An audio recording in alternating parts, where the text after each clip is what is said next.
Oops. There you are. View, go live.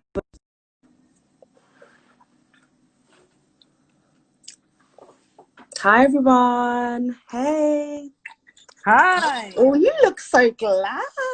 You know what? This quarantine, there's literally nothing to do, right?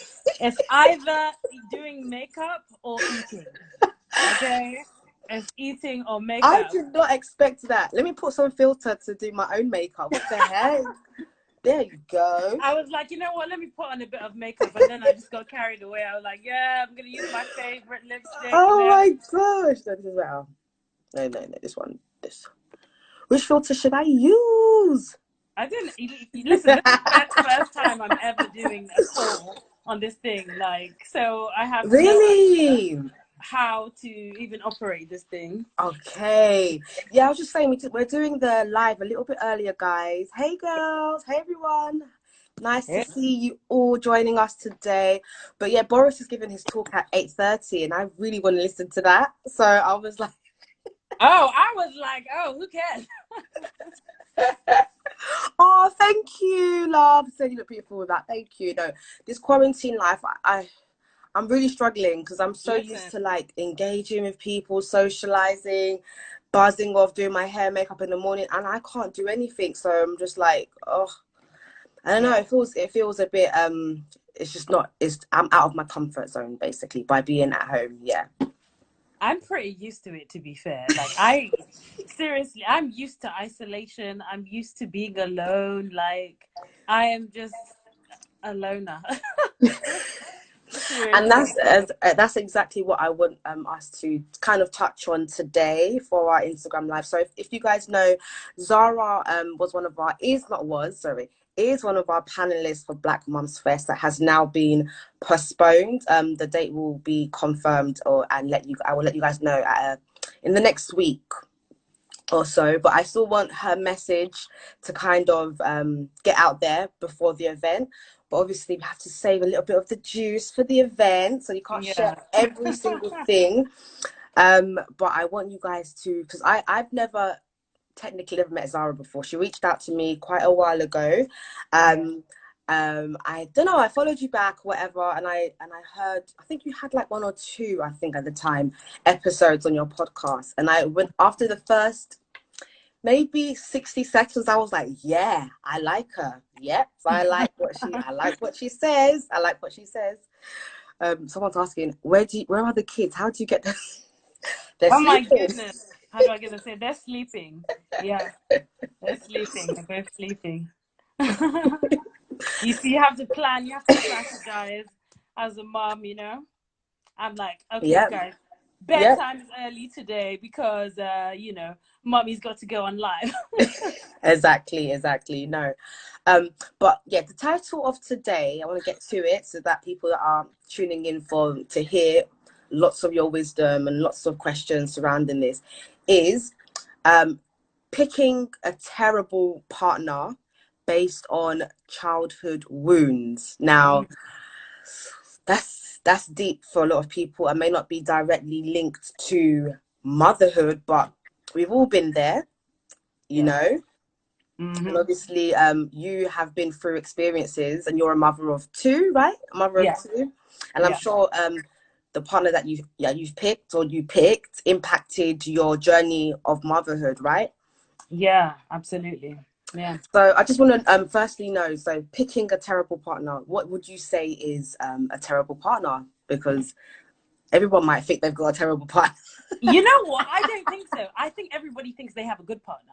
Yes, I think everybody thinks they have a good partner. Even though he or she may be a terrible partner, I think everybody would always want to, you know, stand by their man or stand by their woman and almost vouch for them that they're good, or almost try and justify it, you know, even if they are terrible. Yeah, even if they are a terrible partner, you know, oh, but he this, oh, but he that, oh, but he's not as bad as, you know, Other Rebecca's person. man. He doesn't cheat, you know, every day. You know what I mean? He doesn't do that. Oh, well, at least he buys dinner, or you know what I'm saying? At least he pays for the shopping, or at least, you know, whatever.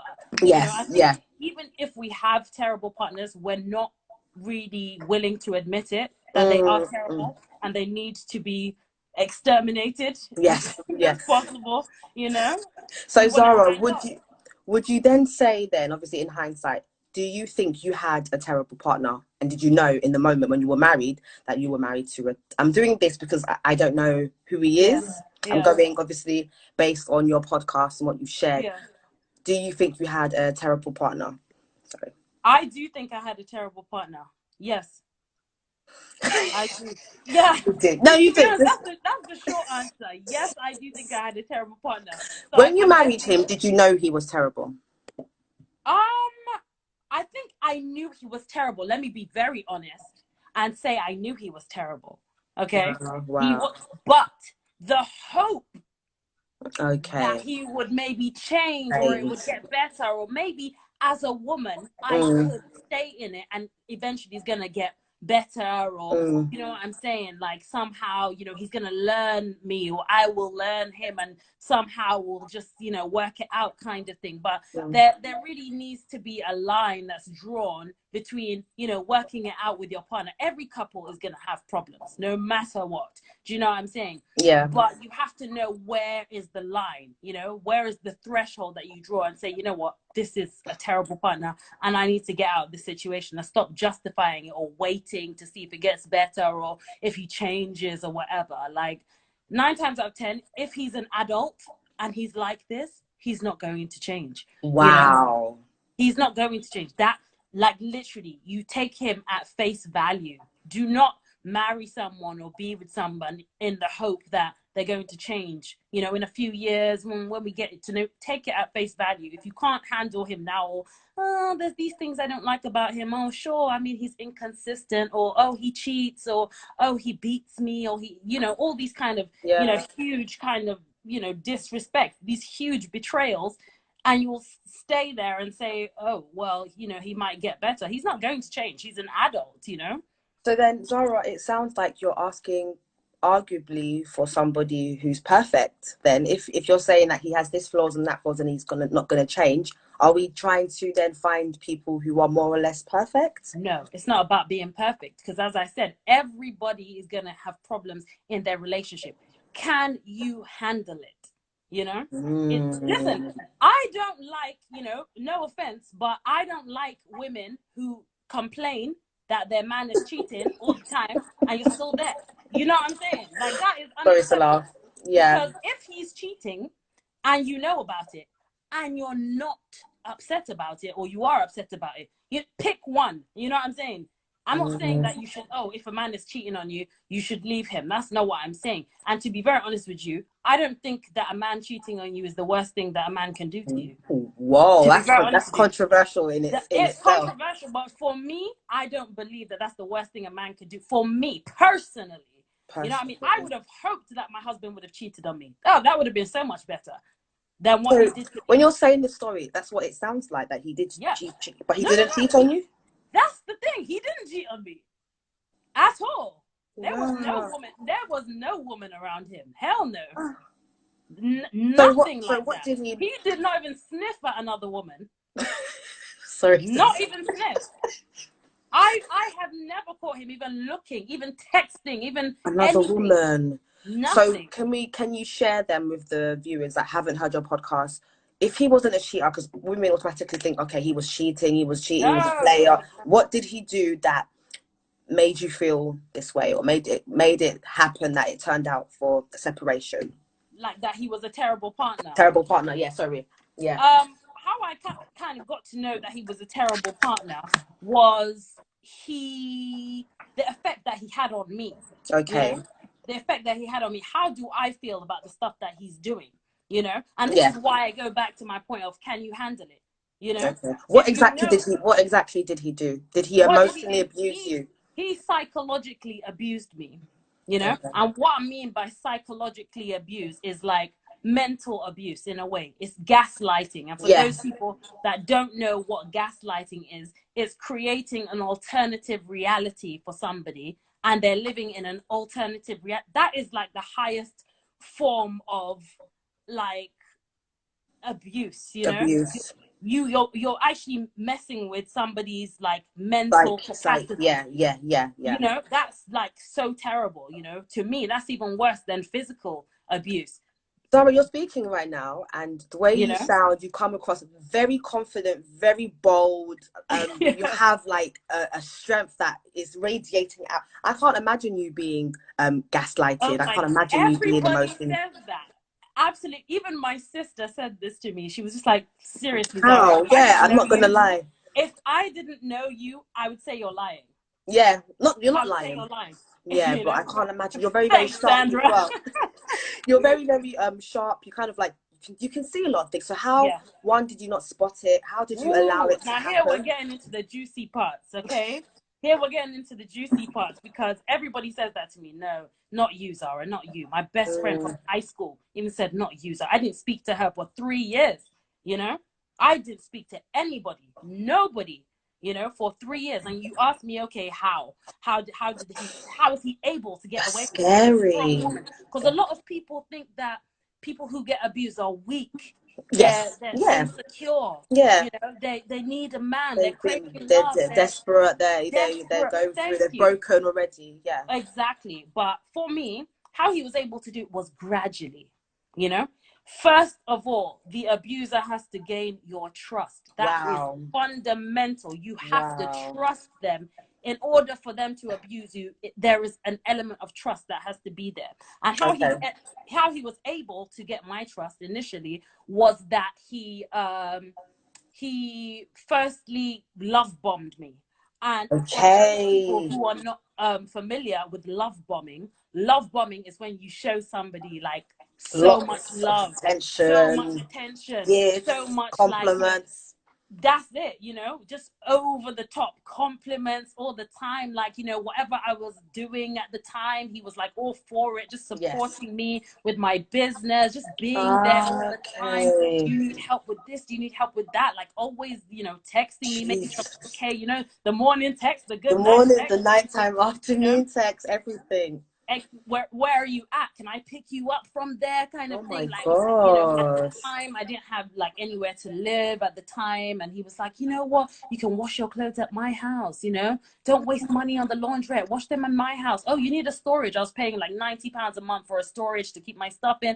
Oh no, I have an empty cupboard in my house. So you see how he's kind of, you know, trying to almost come and save the day. Save the day.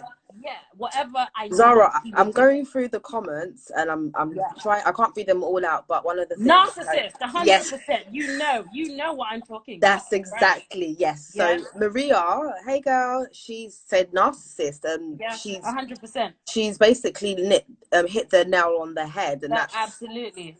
And so when you narcissist, obviously we all think that it's somebody who's really vain, somebody who's very no. So what would you say is a narcissist? So your husband was a narcissist. Listen, the media needs to stop with all of that narcissist stuff. Even people do not know what a narcissist is. People do not know what a narcissist is. You think a narcissist sits there and takes pictures all day? We're all narcissists, if that's the definition. You know what I'm saying? We're all narcissists. That's not the true definition of a narcissist. A narcissist is a very wicked, evil, plotting person. You know, they aim to hurt people deliberately. Wow. Okay? They will see a wound in you that you haven't even identified, probably even from childhood, and they will literally pour salt in that wound. You know, they know what you need. They will give it to you only to snatch the rug from under your foot. You know, they want to hurt you deliberately, and you think, okay, why would a human being want to do that to another human being? So do you think then narcissists are wounded people themselves then? To be honest with you, I don't really care. Listen, I don't care. I'm not going to have that card, you know, hurt people, because that's now putting the narcissist in the boat of a victim. Okay. And totally overriding all the pain that they cause to other people, you know? So I'm not going to entertain, oh, his mother didn't love him or whatever, even though I do blame his mother there, you know? I'm not going to entertain that, because at the end of the day, I'm a wounded person as well. I was abused as a child. I was, neglected, and I didn't have my mom at home and stuff like that. I was raised by my dad all by himself. I was beaten all the time, that kind of African beaten for everything. You get in trouble for everything, you know what I mean? Spare the rod, spoil the child. Spoil the child, yeah. So I could have turned into a narcissist. You know what I'm saying? But I had to take responsibility and not become a wicked person because Yourself. of my upbringing. So to be very honest with you, yeah, they may be hurt people, but that's not an excuse to go on and hurt people, because the bottom line is that they know what they're doing. So Zara, then with your upbringing of your father kind of raising you and everything like that, then is that why you think you were attracted to your partner initially? I 100% believe, yes. I believe it seriously had a huge hand in me choosing and, let me say, accepting. Because at the end of the day, trash is going to come to you no matter what. You know what I'm saying? No matter who you are, trash is going to come and approach you, you know? It's up to you to open the door or close the door, shut it, block, delete. The door, know? It's up to you. So trash is going to come, but why did I accept the trash? You know, that's the huge question I need to be asking myself. Why did you accept the trash? Why did you open the door? When you notice these red flags, why didn't you just slam the door? You know? And it's because, in my opinion, it felt oh so familiar. When you're raised in a house that no matter what, you need your parents for, shelter, food, stuff like that. So no matter what my dad did to me, I still had to accept him as my father because I need him. Yes. So that kind of created a higher threshold of pain for me. I had a very high tolerance for nonsense. Crap, because no matter what my partner did to me, I'm more easily going to accept him and, okay, so he said sorry, okay, I can move on. Instead of thinking, no, that is a real violation of my soul now. You know what I'm saying? So at what point, like that. Zara, at what point then did you know that, no, you've had enough, you can no longer do this? What made it kind of like finally click? Your self-worth? So many of those moments where I'm like, you know what, I need to leave. This is nonsense. I'm worth so much more than this, so much more.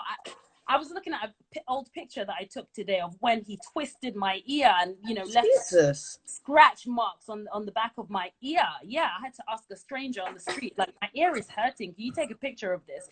And it was like a scratch mark. And I remember, and I said to him as I was crying, and I was like to him, I deserve so much more than this. I probably wasn't even talking to him. I was talking to myself, I was talking to myself. Why am I accepting this? Why? Do you know the kind of good men, the kind of good suitors that have come and tried to, take me away? And I've been like, no. Why? Because I can't accept that kind of love because I don't know it.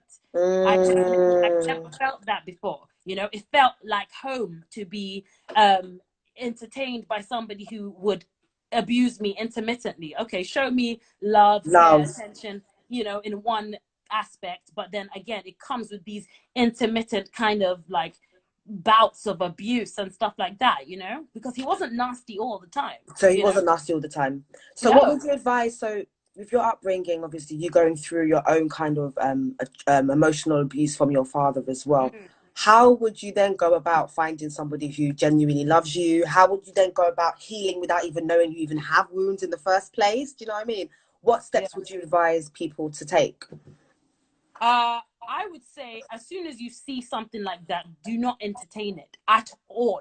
Run for your life, run for your life. I do not accept this, and the thing is, a lot of people may be lonely. I think that's one thing that loneliness gets a lot of people, I'm just talking to him, or he's nice to me, or he bought me a burger and fries or whatever, It doesn't matter. Don't entertain it. If you see something, okay, he doesn't have control of his emotions. Maybe he gets angry or aggressive. I'm talking even road rage, okay?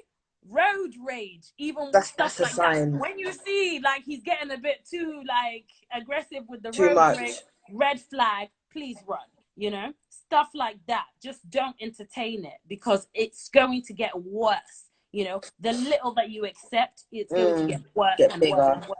and then you will not even know where you are. Those little pieces of abuse that he's doing, don't accept it at all. Just have that kind of self-confidence and say, you know what, I don't even care if I'm alone for the rest of my life.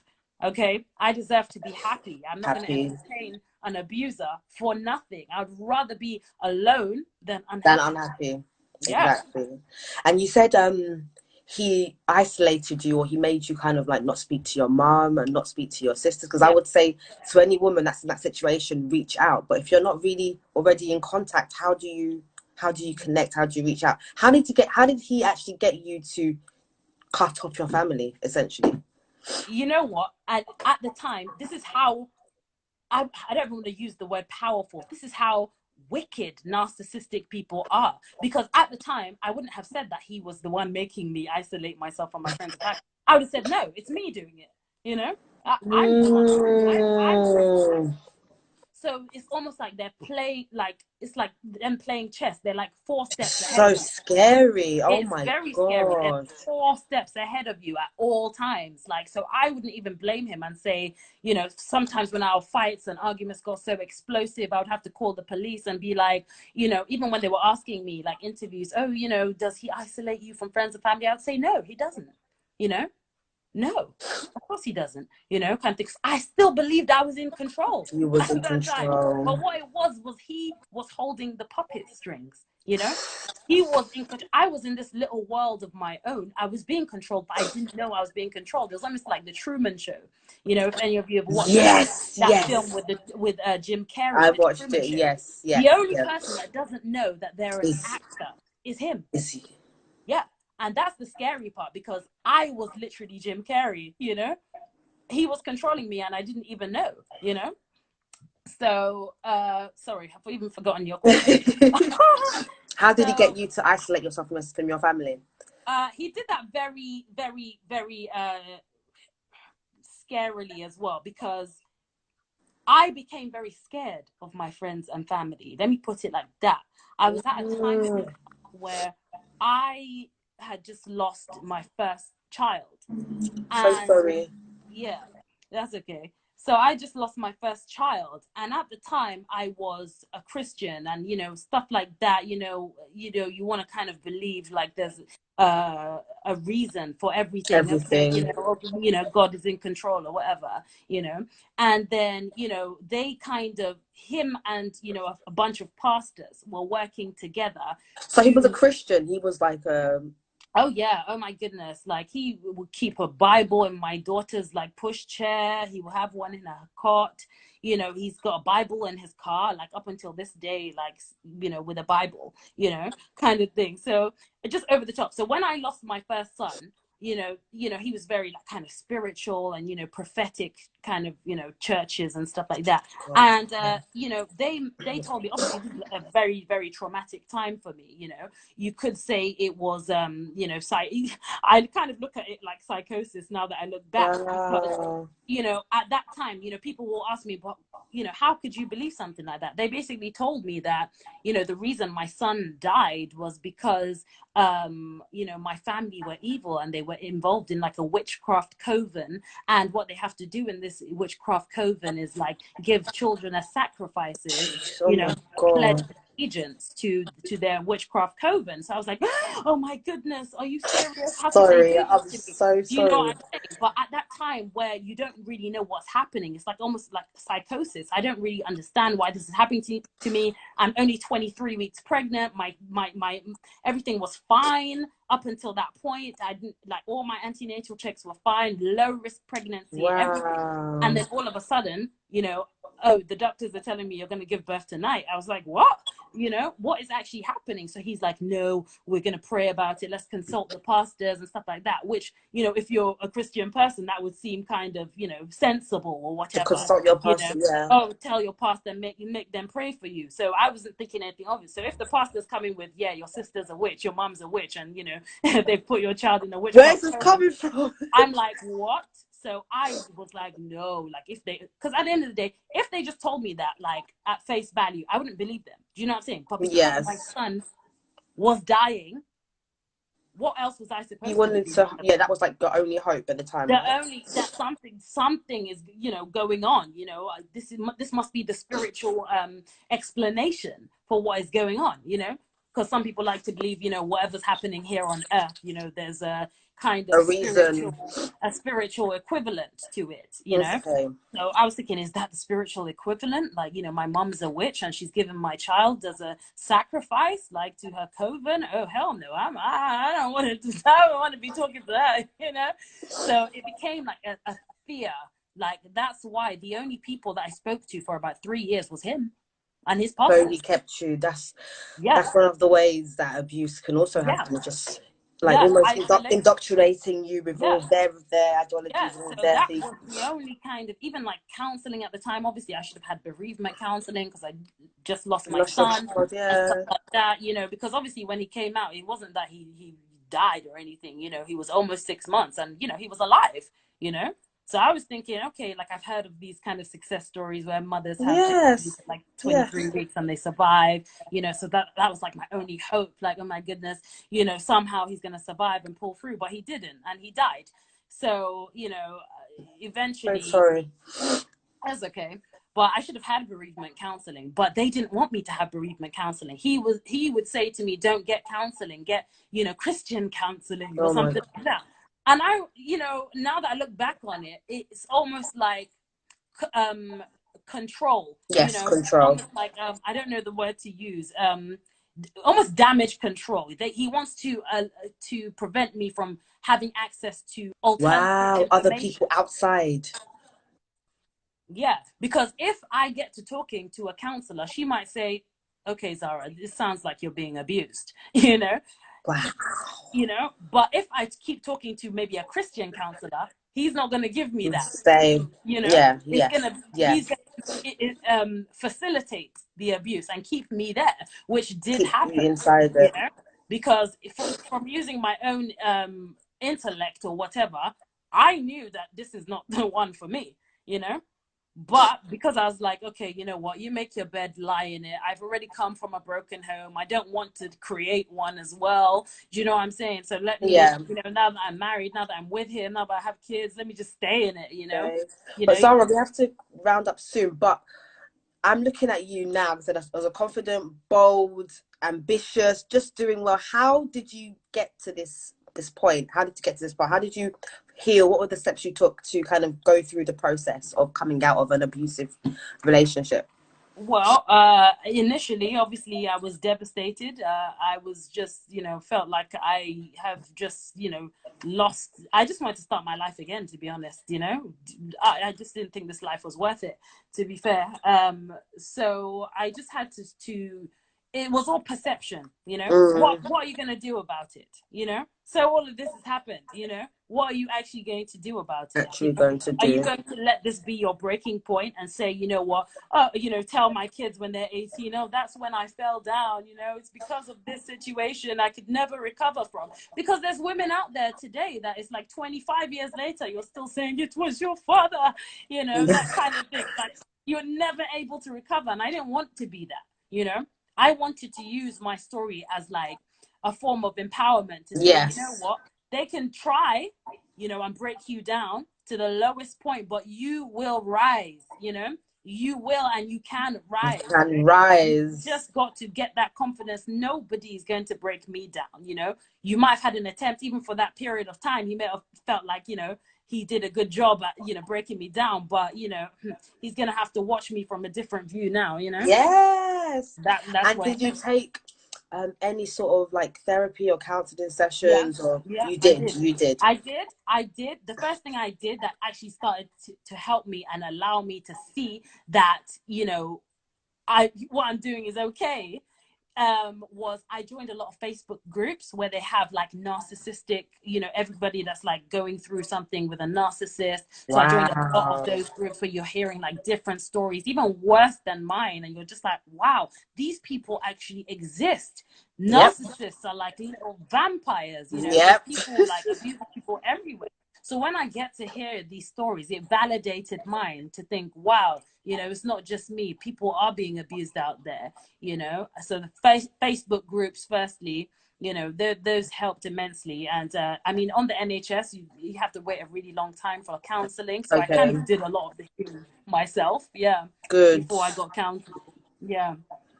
And any books that you recommend? Did you read any books or anything like that, or YouTube videos, or? I watched oh my goodness, I would like binge on like YouTube videos about narcissism and stuff like that. Like, I could not get enough, like all of them. I think Dr. Ross Rosenberg, he's really, really good at really explaining the psychological aspect of being with a narcissist. It's so scary how systematic it is, because there's similarities between everybody's stories. It always starts the same, and essentially always has the same kind of pattern. Yes. You know, they always start with the love bombing, then they apologize. You know, do you think he ever loved you? Sorry, do you think he ever loved you? To be very honest with you, I doubt that. I heavily doubt that. You know, a few people have said to me, no, he must have or whatever. But I mean, that's not important to me whether he loved me or not. The fact is, you chose to abuse me. You know, so you forfeited that. You know, I don't care if you love me. You abused me. That's what that's what shows. You know. So he might have not. But the bottom line is, you chose to abuse me psychologically, which is much worse than anything you could ever do to me. You know, you messed with my. Yeah. I'm so happy that you've used all of your pain and you've turned it into an amazing platform. I really, really, really, really hope your platform grows bigger, larger. Your story is amazing. Like I said, when I found out your podcast, I was like, this woman is amazing. Her podcast is literally, it shares, she doesn't hold back. So please listen to it. You know, you get those podcasters who say half but don't say the rest, the kind of two, but you say everything. No. I'll tell you the full story. The full story. And that's why I loved it. It's helped me a lot. See, I don't have a narcissistic husband, but I've interacted with narcissistic people that's impacted my life negatively. It's not just partners. Let's be aware of that. It's not. You've got narcissistic family members, co-workers, you know, friends, you know. So let's be aware of it. And there's different types of narcissists, isn't it, if I'm correct? There's the overt narcissist and there's the covert narcissist. Yes, that's the overt narcissist, like the more aggressive one. Was he more like that, or was he the other one? He definitely was that, but then again, he was very covert as well with the stuff that he did. You know, because he, as I said, he plays a lot of chess as well, so he's good at using. Clever. He plays a lot of chess. He's very good at chess, and he was very covert in. He thinks like 10 steps ahead of people. So he'll do something to somebody today in the hope of their reaction tomorrow, kind of thing. Scary boy. He really knows how to play people. Like, mind games. Like the pieces of chess, like, you know, lined up, and he knows how to play people 100%, you know.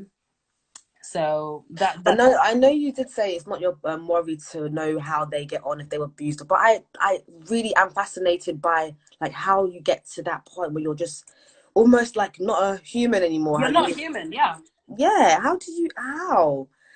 To be very honest with you, what I think it was a lot of childhood trauma for him. Yeah. I think being the first child of 6 children, I think personally that led to a lot of neglect of him, because his mother had them all back to back. Imagine having 6 kids back to back. The oldest one is going to be the neglected one, no matter what, because you're always, you know, you're breastfeeding the small one, making sure the other one isn't touching the frying pan. You know, you're literally just getting sent to get the nappies and wipes, essentially. You're the oldest of 6 kids, you know? Yeah. So I think there's a lot of neglect there. Then obviously, again, just being raised in an African household, you know, I think just, you know, we need to discuss that on another day. I think so. That's such a good topic. But I reckon a lot of African Nigerian households, like back in the day, are like almost all emotionally abused. I reckon. Yeah, of course. It's like, you know, absolutely. As you like just normal, have to be abused. normality. Like, it's just the story of an African child.